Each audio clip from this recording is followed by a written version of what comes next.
As you move beyond the auto settings of your smartphone camera, you'll most likely want to start setting your own frame rate. I'm going to talk about the creative and technical aspects of using frame rate to make your films look more cinematic. I'm going to use FiLMiC Pro to show you how you can achieve great-looking video with your smartphone and a low-cost camera app. Frame rate is a very important setting when shooting video or film. Different settings create different looks, as well as presenting different challenges. The frame rate setting can also be used to fix the problem of strobing when filming with artificial light. Put simply, the frame rate is the number of frames your camera shoots per second of filming. You see, a film or video is not actually moving images. Even with today's advanced technology, there is no such thing as a real moving image. What film and video do is present to the human eye a series of still images which create the illusion of movement. That's because after a certain number of still images per second, the human brain starts to interpret it as movement. Frame rate is written as a number with the letters FPS. For example, the standard frame rate for film is 24 frames per second. The letters FPS stand for frames per second. If you go right back to the invention of moving images with devices such as the zoetrope, you can see frames and frame rates in action.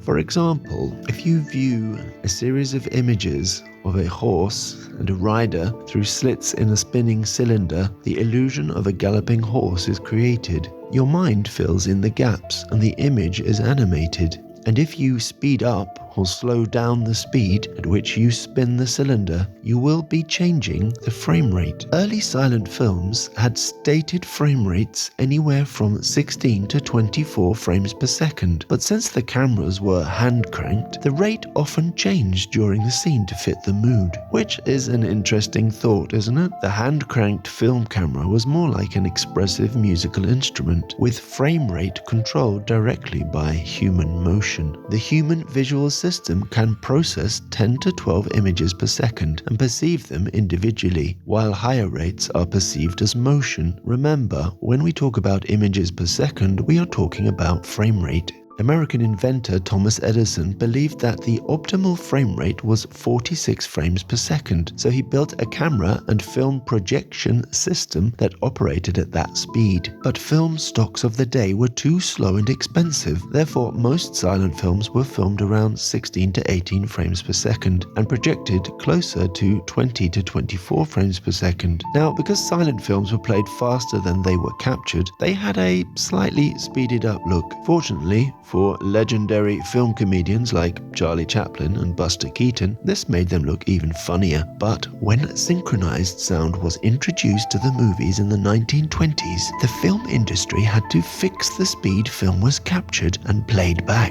This was because audio played at the wrong speed can sound really bad. So Hollywood decided on 24 frames per second, which meant film traveled through a projector at a rate of 456 millimeters, 18 inches per second. Later, I will talk about how the different frame rates affect the look of video. But first, how can we manually control it using FiLMiC Pro? First, open FiLMiC Pro. Second, tap the settings icon. Third, select the frame rate. Fourth, tap the desired frame rate from those listed. Fifth, close the settings menu. And bear in mind, available frame rates are in dark grey. The lighter grey rates are only available depending on other factors such as resolution or device. For instance, due to the processor demands, higher frame rates are sometimes only available at lower resolutions. For this example, I have the resolution set to 4K, but once I set resolution to HD 1080p, 120 and 240 frame rates become available. You can see there are two frame rate settings, capture and playback. Remember, silent films used to be played back faster than they were captured? Yes, in FiLMiC Pro we can play with that too. But why would we want to have a different capture and playback frame rate? The main reason for setting capture and playback differently is to create slow motion. I will talk about slow motion later, but first let's look at standard frame rates for shooting video. For many decades now, 24 frames per second has been the standard for movies and TV shows. Even if a film is shot at a higher frame rate, it's often produced and displayed at 24 frames per second. Most feature films and TV shows are shot and viewed at 24 frames per second. So when people talk about creating the cinematic film look, they also suggest 24 frames per second. 30 frames per second is the standard for television and is still widely used despite producers moving towards a more cinematic 24 frames per second. Anything higher than 30 frames per second is usually reserved for sports or anything you want to show in slow motion. You see, if you shoot in 60 frames per second and then show those images at 24 frames per second, the motion will be slowed down and look nice and smooth as well. 60 frames per second reduces motion blur and creates clearer, cleaner video, while many filmmakers still choose 24 frames per second for the film look. Others prefer the cleaner look of 60 frames per second. However, it does make your video look more digital and a bit less like film. While most movies are still shot using 24 frames per second, some films have experimented with higher frame rates. In recent years, for example, Peter Jackson's The Hobbit trilogy was shot at 48 frames per second, while last year, Gemini Man, directed by Ang Lee and starring Will Smith, was shot at 120 frames per second. The resulting look has divided opinion. While some say it makes the movies look like video games or cheap video, others enjoy the extra clarity and realism of the image. The problem with shooting at 120 frames per second is that right at this moment in time, there are pretty much no cinemas in existence which have the equipment to project a film at that frame rate. Are high frame rates the future? I think we will begin to see more movies shot using high frame rates, but I don't think they'll replace traditional 24 frames per second movies. Instead, I believe we will see high frame rates as another creative choice made possible by digital technology. When setting frame rate, the shutter speed you use will affect your choice. Frame rate and shutter speed generally work together to create the look and feel of your video. For example, the film look is usually created by combining 24 frames per second and 1/48th shutter speed. I use 25 frames per second and 1/50th of a second shutter speed because in Europe, artificial lights can start to flicker at 24 frames per second. Slow motion is a great cinematic tool which has been used for decades. It's a technique which helps lend emotional impact, add a poetic mood to your cinematography, or epic style to your action scenes. And while you can create slow motion using editing software, it also makes sense to create it in camera. Open FiLMiC Pro. Tap the settings icon, tap frame rate. Select a high capture frame rate. Now select a matching lower playback frame rate. And now finally close the settings menu. So for example, if you set capture frame rate to 50 frames per second and playback to 25 frames per second, your shot will play back 50% slower and your final shot will be playing back at 25 frames per second, but in slow motion. Often, we think of some kind of dynamic action as being the best use of slow motion. For example, in any kind of fight scene or a physically dramatic moment like leaping across a chasm. It can also add weight to emotional scenes. However, slow motion can also be used in less visible ways to add style to a shot. Hollywood director Zack Snyder loves to use heavily stylized slow motion, as you can see in his shot on iPhone short film, Snow Steam Iron. Literally every single shot is in slow motion. When we want smooth camera shots, we tend to think about inbuilt stabilization, gimbals, and camera sliders. However, shooting a moving shot in slow motion can add extra smoothness to the shot too. For example, if you're moving around a subject, shooting in slow motion will add extra style and a slicker gliding movement to your shot.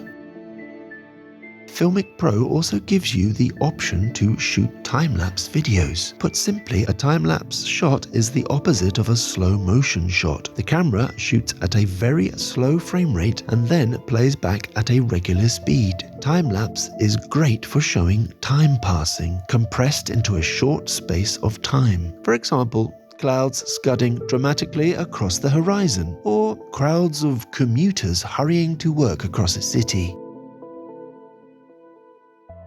Now open FiLMiC Pro, tap the settings icon, tap frame rate, switch to time-lapse. Set the time to lapse between frames, from 1 second up to 1 minute. Now again close the settings menu. Now once you hit the record button, FiLMiC Pro will begin to shoot a frame according to the time set, i.e. 1 frame every 1 second, up to 1 frame every 60 seconds. As you probably worked out, the longer between frames, the more compressed time will be. When shooting time-lapse, the effect will appear more polished if you lock the exposure and focus. Otherwise, each frame taken could have a new exposure and focus setting, and the final shot will appear less smooth. Time-lapse can be a really useful shot for certain types of video. I would say the shot is used mostly in factual content, like travel videos, or how-to videos, or TV shows, and so on. The reason being, time-lapse is one of the easiest and most effective ways to show time passing. In addition, including an occasional time-lapse shot adds variety and interest for the viewer. However, for drama and film work, time-lapse is rarely used. This is because the shot tends to break the dramatic mood, although the shot might work in a comedy. Having said that, a dramatic sky time-lapse with a huge storm approaching might add impact to a serious movie. Can you think of any examples of a well-used time-lapse in either a TV show or a movie? Let us know in the comments. Scene 1, take 2, take 2. Action. When shooting video using a smartphone, including an iPhone, the software within the phone uses compression. The compressed video format is often called H.264 (HEVC) or the new H.265 (HEVC) codec. What is variable frame rate? Variable frame rate refers to a video recording method where the frame rate changes over time during a media file, like a shot or a take. Now, the purpose of variable frame rate is to reduce the amount of information that needs to be stored in a file. This means high-resolution video file sizes can be reduced, which is very useful for smartphones with limited storage space. But the main advantage of variable frame rate video is that high-resolution video can be streamed using less bandwidth. This is very useful for any kind of video streaming, from Facebook to Twitter and any kind of social media platform to video on demand sites like Netflix. So that sounds great.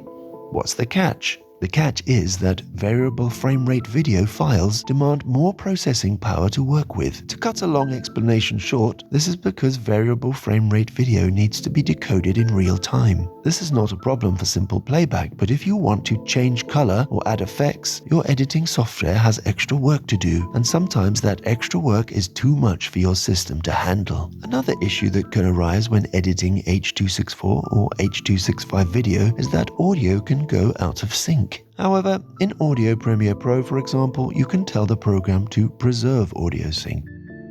In FiLMiC Pro, if your device supports it, you can choose to record in either AVC, H.264, or HEVC, H.265. So, which one should you choose? Well, H.265 compresses the video more and so takes up less space on your device. However, it also demands more processing power from your editing system. And that's it for this video. So if you enjoyed the video, please like and subscribe, and I'll see you in the next video.